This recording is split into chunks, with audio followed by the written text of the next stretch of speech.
আপনার বয়স যদি 50-এর বেশি হয়ে থাকে, আজকের ভিডিওটি আপনার জন্য। কারণ আজকে কিছু গুরুত্বপূর্ণ কথা বলবো, যেগুলো শুনলে আপনারই উপকার হবে। সর্বপ্রথম যেটা করতে হবে তা হলো অল্পে সন্তুষ্ট হন। যে যতটুকুন আপনার জন্য কাজ করে দিচ্ছে তাকে ধন্যবাদ দিন।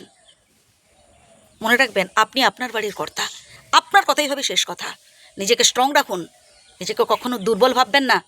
আমার অনেক বয়স হয়ে গেছে, আমি তো আগের মতো রোজগার করতে পারি না, ইত্যাদি ইত্যাদি ভেবে যদি আপনি নিজেকে দুর্বল করে ফেলেন তাহলে ভুল করছেন।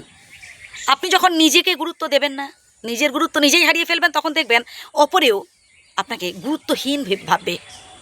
তাই নিজের পার্সোনালিটি ধরে রাখার চেষ্টা করুন। বয়সে কিচ্ছু যায় না আসে না বন্ধু, মনটাই হচ্ছে আসল কথা। মনটাকে স্ট্রং রাখার চেষ্টা করুন। আপনি আপনার কাছে শের। এর পরের পয়েন্টটা তো আরও গুরুত্বপূর্ণ, তা হলো মাঝে মধ্যে সময় সুযোগ পেলে একটু বাড়ির বাইরে থেকে ঘুরে আসুন, প্রকৃতির সাথে মিশুন, মন ভালো থাকবে। হাসুন বন্ধু, একদম টেনশন করবেন না। হ্যাঁ, একটা সময় আপনি আপনার পরিবারের জন্য অনেক কিছু করেছেন, কিন্তু আজ আপনি তাদের থেকে যতটুকুন পাচ্ছেন খুবই সামান্য, বুঝতে পারছি। বাট এতে অখুশি হলে চলবে না, এতে অসন্তুষ্ট হলেও চলবে না। আপনি তাদের জন্য করতে পেরেছেন, এটা এই যে ভগবান আপনাকে সামর্থ্য দিয়েছেন, আল্লাহ যে আপনাকে সামর্থ্য দিয়েছেন, তাদের জন্য করতে পেরেছেন, এটাই আপনার কাছে অনেক বন্ধু। এই সামর্থ্য সবার থাকে না, আর সেটা করেছেন আপনি আপনার ভালো লাগা থেকে, আপনার ভালোবাসা থেকে। আপনি দায়িত্ববান মানুষ, তাই করেছেন। আপনার কাছে কর্তব্যটাই বড় ছিল, তো এখানে চাওয়া পাওয়ার প্রশ্ন আসতেই পারে না। আপনি নিঃস্বার্থভাবে করেছেন।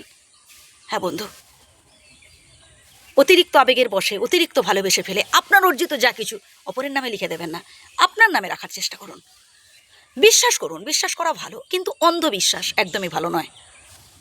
হ্যাঁ, কেউ কিছু বললো আপনি সবটাই মেনে নেবেন, তা কিন্তু নয়। নিজের বিচার বুদ্ধি দিয়ে বিবেচনা করার চেষ্টা করবেন। আপনার কাছে যদি মনে হয় যে না, এই কাজটা করা ঠিক, তাহলে আপনি করবেন। আপনারও একটা পার্সোনালিটি, আপনারও পছন্দ রয়েছে, আপনারও অপছন্দ রয়েছে।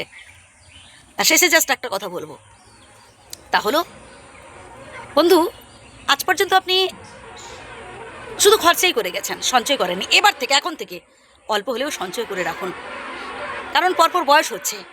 আজকের এই অল্প সঞ্চিত অর্থই পরবর্তীকালে একটা সময় আপনার অনেক বড় কাজে লাগতে পারে। যে কথাগুলো বললাম আবারও প্রথম থেকে শুনুন, আর বিন্দাস থাকুন, একদম হতাশ হবেন না, কোনো রকম টেনশন করবেন না। মনে রাখবেন, ওপরওয়ালা আমাদের জন্য যখন যেটা করেন আমাদের ভালোর জন্যই করেন। যদি আপনার জীবনে দুঃখ চলে, যদি আপনার জীবনে কষ্ট বা কি সমস্যার মধ্যে যদি এখন জড়িয়ে থাকেন, মনে রাখবেন এটাও আপনার ভালোর জন্য করছেন বিধাতা। আসলে বিধাতা না আমাদের এইভাবে হাতে পিঠে গড়িয়ে স্ট্রং করে রাখেন, বুঝলেন? আর মাঝে মধ্যে পরীক্ষা করেন। কখনো অসৎ পথ অবলম্বন করবেন না, সৎ পথে থাকুন, সঠিক কাজ করুন, ভালো কাজ করুন, পারলে মানুষের উপকার করার চেষ্টা করুন। হ্যাঁ, আপনি অর্থ দিয়ে সাহায্য করতে পারেন, যদি অর্থ দিয়ে না সাহায্য করতে পারেন, বুদ্ধি দিয়ে সাহায্য করতে পারেন, মানুষের বিপদে পাশে দাঁড়াতে পারেন, এতে মন ভালো থাকে। ভালো থাকবেন। যদি ভুল বলে থাকে ক্ষমা করবেন।